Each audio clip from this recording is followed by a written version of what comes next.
Chef Gabriel Lewis here today with a start of fall Southern classic, a beautiful bourbon apple cobbler with an amazing crumb topping made from scratch. We want to start in a large non-stick pan and throw in about a half a stick of butter. Once we let that melt, we're going to toss in our pre-cut apples. I used a mix of Gala and Granny Smith.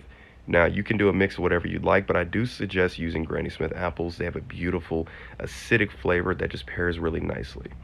After that, we're going to add in some of our granulated sugar. Now that's going to make this beautiful caramel sauce that's going to be almost the binder for this beautiful cobbler. From there, I just add a little bit of brown sugar. That's how we get some of that molasses, some of that southern flavor in there. That's the trick, using regular sugar and a little bit of brown sugar. After that, I go generous with some ground cinnamon, some nutmeg, and clove. That is our fall spice. That's what's going to make the house smell like fall here. Then a pinch of salt always offsets everything very nicely. So you can see everything is starting to heat up. We have our apples starting to cook down. We have our small caramel sauce starting to develop over them. It's starting to bubble. We're getting a nice simmer going there. Once that happens, I'm going to go in with my vanilla extract. Now I eyeballed this, but it's generally about a tablespoon or so. That backs up all of those fall spices. If you ever have those lattes or any kind of fall spice dessert, you're going to have that beautiful vanilla in there. Then I add my bourbon. Now I used a torch so that it would flambe or light on fire. That's going to help it cook down a little bit quicker. Now for our crumb topping. I use a mix of all-purpose flour. Again, going in with some granulated sugar, same thing that was in our cobbler. Next, I use a generous pinch of salt. This is going to contrast that cobbler really, really nicely and go against some of those more sweet flavors.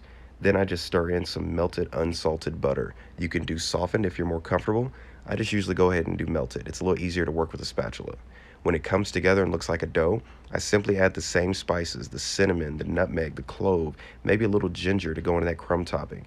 This is going to make the house just perfume with that beautiful fall aroma. It's going to make people want to come in and enjoy a nice scoop of this with some good ice cream.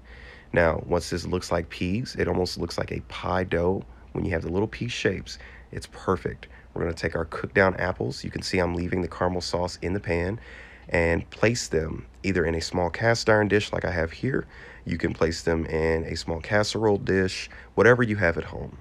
Then you just simply spread on your crumb topping. Now you will have some extra. You can save this for your next cobbler. You can double up the batch of apples and make some more apple cobbler, or even add an egg or two and bake these into some small seasonal cookies that the kids can enjoy while this goes. Now, once that's fully coated, we're going to go into a 400-degree oven for about 20 to 22 minutes until it's nice and golden brown. And that is how you make a delicious bourbon apple cobbler from scratch.